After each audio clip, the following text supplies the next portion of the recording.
Hey guys, Kurt from Time Machine Transport. So, I'm sorry about yesterday's video. I was talking to my guy Stevie K. What's up, brother? And my phone died, so I couldn't finish the video. Anyway, so it's going to be an 8-part video. Sorry for all the videos. But I wanted to be as thorough as possible if you ever have to do this or modify something. So, anyways, I was able to get those in place. And I had some old seal and caulk. And caulk, that's a lot of caulk. Caulk is it's a good adherent. That's why they obviously use it to seal stuff. So, anyways, I had some old silicone or some old caulk, outside weather and door caulk that I had in our caulk area. But anyways, so this actually went a lot better than I thought. However, I'm looking at it now, and I think I might have slammed it down too much. But anyways, what I did is after I drilled the holes, I ran it obviously because trucks shake so much. So if you don't use lock washers, you can caulk the ends of the threads, and your bolts will never come out. But what I did was I used regular nuts and bolts here, but on these here, because I couldn't get a wrench inside of this housing to hold the back of the bolt while I tightened down the nut. So what I used is a carriage bolt. And if you don't know what a carriage bolt is, it's one of these. And I use long ones like this so I wouldn't have to be struggling with a short bolt. I just had a bunch of these laying around the shop. So I use one of these, and the good thing about these is you're going to want to use a washer that's going to go over that square hex right there, that square end. And once you start drawing it in, this is going to seat against whatever you got, and it will stop it from turning. If it does turn on you, all you got to do is, if you leave it long, they're about this long, and I cut them down obviously. So you could always, if it does start to turn on you, just clamp a vice grip on here and then an open end, and you can tighten it up without it moving.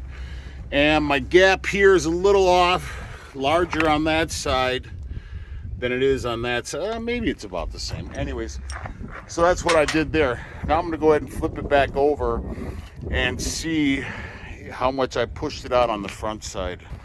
Okay guys, so I did push this one out a little bit. I actually pushed the rivet out too, so I'm just going to cut that. Because this is, it really stiffened that up. That's not going anywhere. So when I was a contractor, I had this guy, his name was Bill, but we called him Billy Bob. He was a little short dude with a big ass goatee top like this. Anyways, every time he'd build a staircase or something, he'd walk up to it and he'd shake it. He'd go, "That ain't going nowhere. That ain't going nowhere." Shut up, Billy Bob. Shut your ass. Jose, my brother Jose, he knows who Billy Bob is. Billy Bob. Anyways, without the Thornton. So now I got to do something here.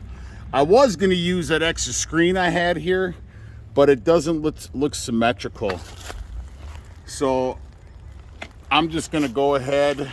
It would look like shit if I put that screen in there. So I'm going to grab something. I'm going to have to, because it's straight here, but like I said, when this all broke and I riveted these strips on here, this was all pushed up. So I'm going to have to get something, some fiberglass or something. And I don't think these are going to be long enough. I was going to use one of these scrap pieces here, but I don't want to piece it and then piece it again. I want to be able to do one straight piece. So I might have something around the shop, some old fiberglass or something. I do have an old, one of those aerodynamic tops that actually came on this truck, because this is that Kenworth's a mid-roof. So it actually had the extra fairing on the top, though, with the trailer to roll the wind off the trailer. So anyways, and then what I am going to do is, today's a day, and this kind of concerned me a little bit. It actually separated from that pressure. So fucking hornets, man. So it did separate a little bit, so that's a little concerning. But I'm hoping that these bolts down here that I added for that piece, I'm sorry, right up here, I hope that kind of brings it in as well. So I will cut this out, and I'm going to squeeze some more cock in there, and then before I am going to fit it on the truck today with the forklift. But before I do that, because I'm going to leave it on, I am going to fiberglass this beforehand, and you're going to want to fiberglass it on the back side and on the front side. I'm with the mesh fiberglass, because that is going to come back if you just bondo that. So I got to tap it in with a hammer or whatnot. So I'm going to do all that before I put it on the truck. And then I'm not going to do any of this. I still haven't contacted my body guy yet. I don't even know if he's willing to do it or whatever. So if not, I guess I'm going to have to do it. But I'm just going to go ahead and cut this out with a tin snip, and then grab something and fit this in. So I'm going to put you on pause and see what I can do here. All right, guys. So I was able to find you could take an old piece of shelving. I had an old shelf in the shop, and I only needed a little over 4 inches of it. So I just cut it off with the grinding wheel, or the cutting wheel, and it's just like this. I just had to straighten out the edges. I was just able to get my 42 inches on it. So that's what it looks like from the back side, the tan piece. And then I had to cut it down some, right here, especially where that hump was. But she's all riveted in place, pretty stiff. I mean, it's gives as much as everything else does, but it actually fit pretty well. So the only thing I'm really not happy with is, see the gap here, and then see the gap there. However, that's where everything fell in place. Ooh, actually, that's off right there. Shit, I didn't even see that. That other one's off too over there, looks like. Oh shit, I didn't even see that.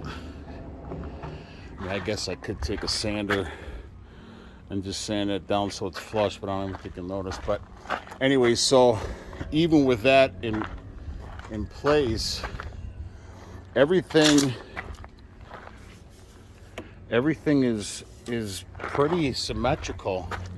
So I don't know, like I said, it's really hard to I don't know, this one's the same, about the same maybe. Anyways, actually it really doesn't look like it's off. I think oh no, it's not off. It meets that round part nice.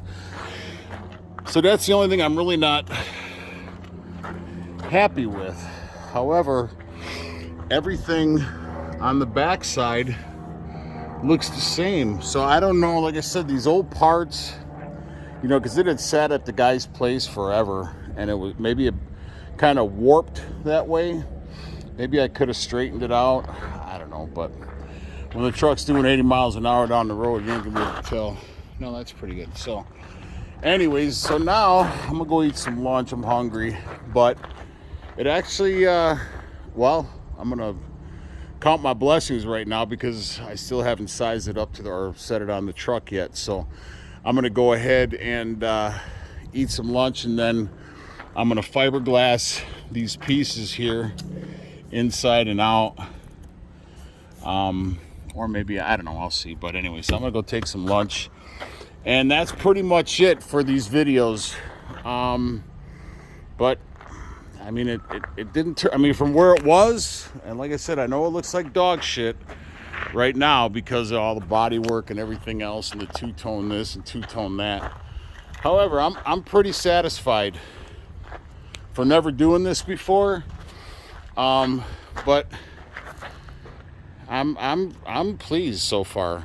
Like I said, I'm gonna shut my mouth because I still got to size it up to the truck. But like I said, I mean, everything came out not bad. I mean, everything's gonna get fiberglassed and bondoed and everything. But like I said, there is one concern I have though. So when we had the old bumper on the small pieces that were short, 4.5 inches, so the toe bar or toe sleeve or whatever you call it, these didn't line up with it. So you can see when I painted this truck initially, That's where the old ones are. And I had a fiberglass those and Bondo them, and then I cut those in. So that's where the original ones are.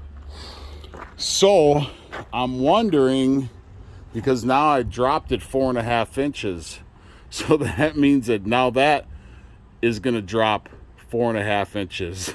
So that means that they might line up now on there.